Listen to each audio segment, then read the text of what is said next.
Fala pessoal, tudo massa? Bom, seguinte, estamos aqui num vídeo diferente, onde nós vamos mostrar o sistema que foi instalado, o sistema híbrido, na casa da Bárbara, né Bárbara? É isso aí, Vitor. Gente, a gente está muito animado para mostrar para vocês um pouquinho da configuração do meu sistema, que é composto por 7 módulos fotovoltaicos de 550 watts cada um e uma bateria Luna de 5 kWh. E fala uma coisa para mim, você imaginava que a instalação era desse jeito? Olha, Vitor, eu confesso que eu não tinha ideia da complexidade da instalação de um sistema híbrido. A única coisa que eu sempre tive certeza e continuo tendo certeza é que, mesmo que acabe a luz, eu continuo tendo eletricidade. Aqui em São Paulo, capital, os apagões causados pela precariedade da rede de distribuição que a gente tem têm sido cada vez mais frequentes. Mas de agora em diante, nem a falta de luz vai apagar o meu café. Aí sim, hein? Vamos conhecer então o sistema híbrido? Bora lá!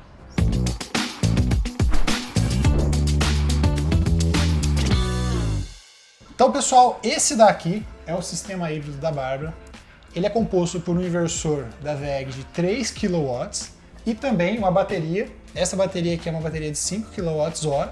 Você percebe que ela é dividida em duas partes. A parte de cima é o controlador, que é o BMS, e a parte de baixo justamente é a bateria. Então esse modelo de bateria ele pode ter até 3 módulos acoplados, podendo ter até 15 kWh e até 2 BMS, chegando a 30 kWh. E essa daqui é uma bateria de lítio, então nesse projeto aqui a gente consegue usar até 90% de profundidade de descarga sem danificar a bateria. E dependendo do uso, a gente pode chegar a superar os 5.000 ciclos, o que dá mais de 10 anos de vida útil da bateria. E a grande pergunta é, Bárbara, quando acaba a energia, o que você escolheu manter ligado aqui na sua casa? Vitor, essa é uma pergunta muito interessante, até porque quando eu comecei a divulgar que eu estava fazendo a instalação de um sistema híbrido aqui em casa, uma das perguntas que eu mais recebi foi: qual que é o valor do investimento? Como é que eu sei quanto que eu vou ter que investir para um sistema de armazenamento na minha casa? E tudo depende, gente, do que você quer manter do ponto de vista de carga funcionando. Então, tem um componente desse sistema que está aqui dentro, que é um quadro de backup, por onde passam as cargas que a gente elegeu como prioritárias, ou seja, as cargas que vão continuar funcionando se a luz acabar. Então, para você dimensionar esse sistema, você precisa entender quais são as cargas prioritárias e quanto tempo você quer que essas cargas fiquem funcionando se faltar luz. Aqui para casa, eu elegi todo o meu sistema de iluminação, então toda a iluminação da casa, mais o servidor de internet, afinal de contas, né, o mundo é conectado, além da minha geladeira e o pressurizador de água.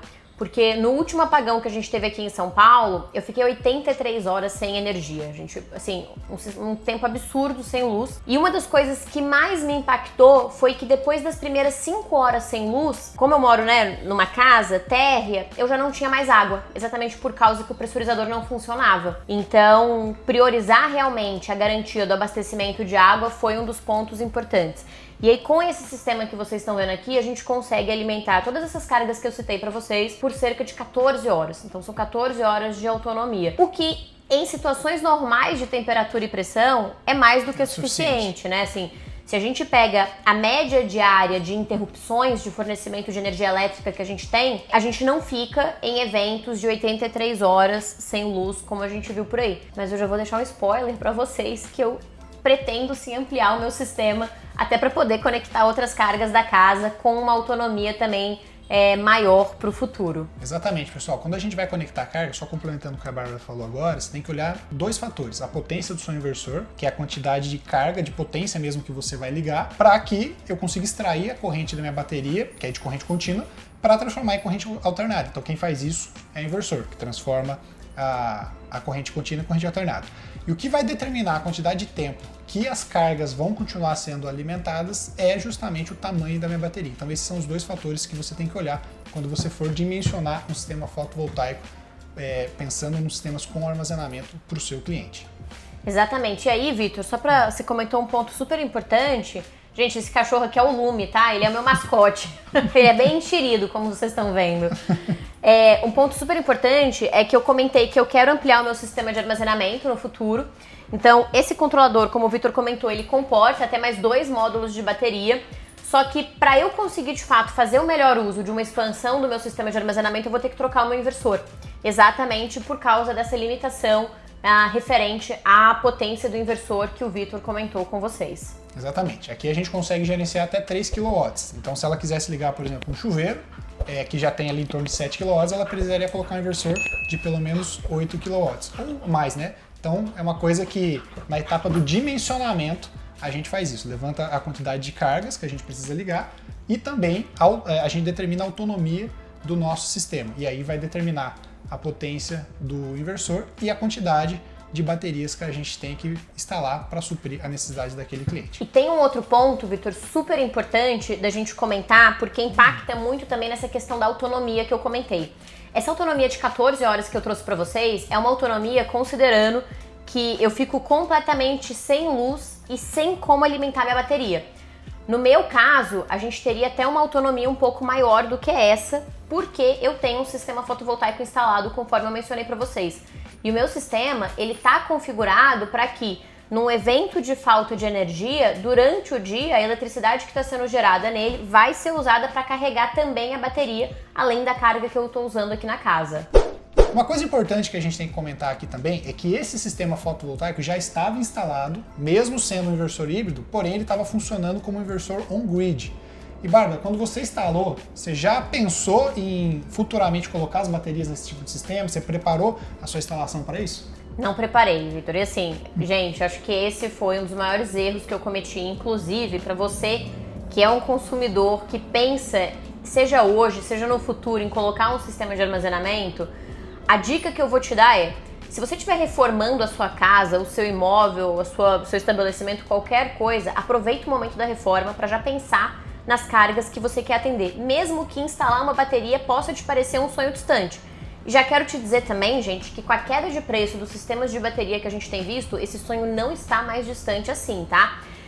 Mas eu não fiz isso aqui em casa. Eu reformei a minha casa e foi muito engraçado porque o fotovoltaico eu instalei na época da reforma e na época o integrador que fez a instalação para mim, ele chegou a me perguntar: você pensa em colocar bateria no futuro? Você já quer preparar a sua elétrica para isso? E eu falei: não, tal, segue o baile do jeito que tá mesmo, deixa pra lá. E aí passaram-se 4 meses que estou instalando um sistema de bateria. E aí, por que eu tô dizendo isso, gente? Porque uma das partes mais complexas da instalação, e eu acho que não é só da minha, acho que é no geral, até do que eu ouço falar de outros integradores, de outros consumidores, é segregar as cargas prioritárias se a elétrica da sua unidade consumidora não foi pensada para isso. Então esse é um processo que leva muito tempo e que inclusive pode gerar queima de alguns equipamentos se não for feito com muito cuidado e com muita atenção pelo integrador que você escolher.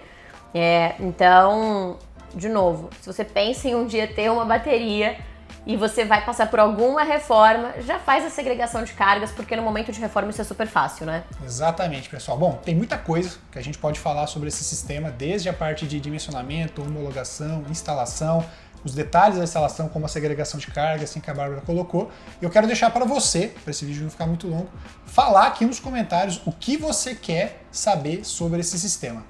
Tema aberto, pode falar tudo o que você quer saber, que a gente vai fazer aqui uma análise das respostas e vamos trazer vídeos específicos com essas dúvidas, né ou não é? É isso aí.